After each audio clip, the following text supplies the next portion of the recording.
Hello guys, আসসালামু আলাইকুম। আমি মোহাম্মদ জাকারিয়া আপনাদের সাথে আসছি কিছু বিষয় নিয়ে আলাপ আলোচনা করার জন্য। আহ, বলা যায় অনেক দিন পরেই আসছি। তো আপনারা সবাই কেমন আছেন? আশা করি ভালো আছেন। আমিও আলহামদুলিল্লাহ ভালো আছি আপনাদের দোয়ায়। আমি আজকে একটা বিষয় নিয়ে কথা বলতে চাচ্ছি যে আমাদের দেশের শিক্ষিত যুব সমাজ আসলে অনেক বেকারত্ব অবস্থায় আছে। বলা যায় এটা একটা মানে আমাদের দিকে আসলে এটা দুঃখজনক। কারণ তারা হায়ার এডুকেশন নিয়ে অনেকে বেকার আছে। তো আসলে আমরা একটা জিনিস খেয়াল করতে পারি যে আমরা কিন্তু আমাদের নিজেদের স্কিল ডেভেলপিং নিয়ে অনেকটাই উদাসীন। আমরা যদি আমাদের নিজেদের স্কিল ডেভেলপ করি তাহলে আমার মনে হয় অনেক ভালো অপরচুনিটি আমাদের জন্য অপেক্ষা করতেছে। যেমন যে কোনো জায়গায় আপনি যদি চাকরির ভাইবা দিতে যান, তো অনেকে সন্তোষজনক উত্তর জাজরা পায় না, ম্যানেজমেন্ট পায় না। এটাও আমাদের একটা দুর্বলতা। আমরা স্কিল ডেভেলপিং নিয়ে অনেকটাই উদাসীন। তো আমরা যদি একটু চেষ্টা করি তাহলে আমার মনে হয় অনেক ভালো কিছু করা সম্ভব। যেমন আপনাদের সাথে কিছু শেয়ার করি।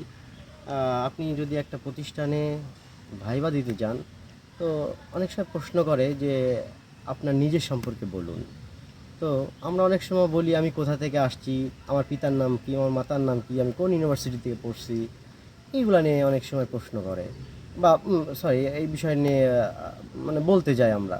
কিন্তু আসলে আমরা কিন্তু এটা ইউনিকভাবে বলতে পারি। যেমন আমার অ্যাচিভমেন্টটা কী, আমি আসলে আমার স্কিল মানে কী কী আছে আমার, আমি কী কী জানি বা আমি কী কী করতে পারি, বা আমি কেমন পাঞ্চুয়াল, আমি কেমন অ্যাক্টিভ, আমি টিম ওয়ার্ক করতে কেমন আমার অভিজ্ঞতা আছে। এইগুলা কিন্তু আমরা বলতে পারি।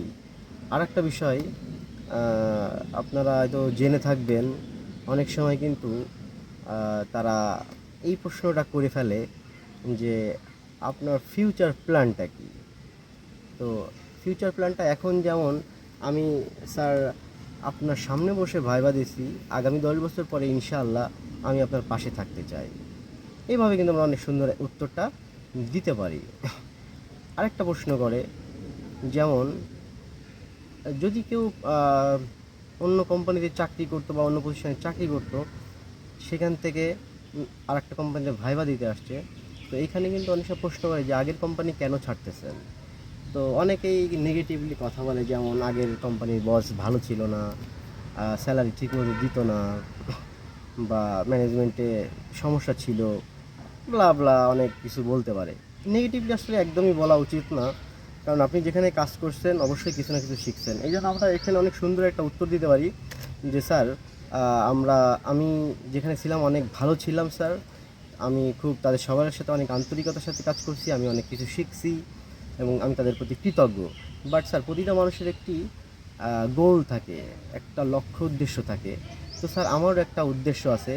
আর আমার এই উদ্দেশ্যটা সফল করার জন্য স্যার আপনার কোম্পানি প্ল্যাটফর্মটা আমার জন্য একটা বড় প্ল্যাটফর্ম।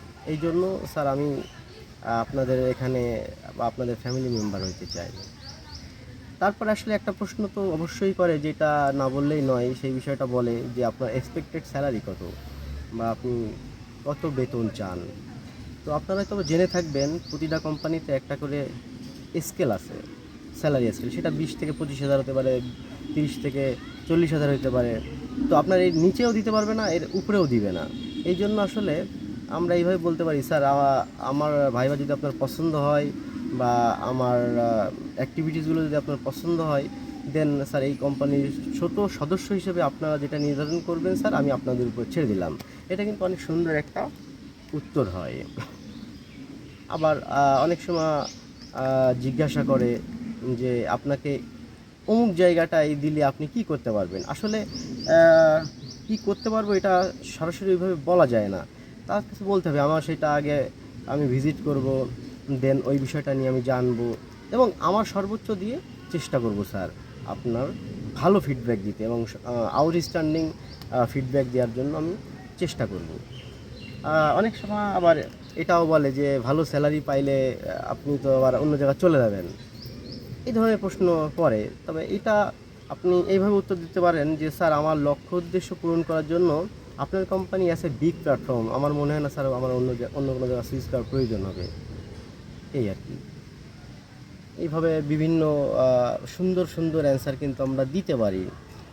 যখন জাজরা সন্তুষ্ট থাকবে, দেখবেন আপনি অনেক ভালো কিছু করতে পারবেন এবং ভালোভাবে আপনি চলতে পারবেন।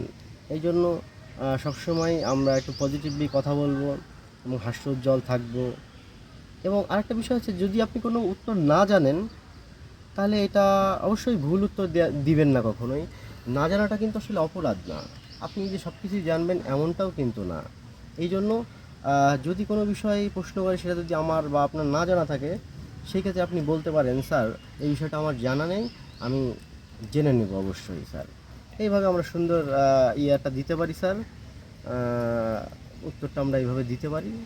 দিলে দেখবেন, আশা করি অনেক ভালো একটি ভাইবা আপনার সম্পূর্ণ হবে। তো আজকে এই পর্যন্তই। অন্য দিন অন্য কোনো বিষয় নিয়ে আপনাদের সাথে আলাপ করব।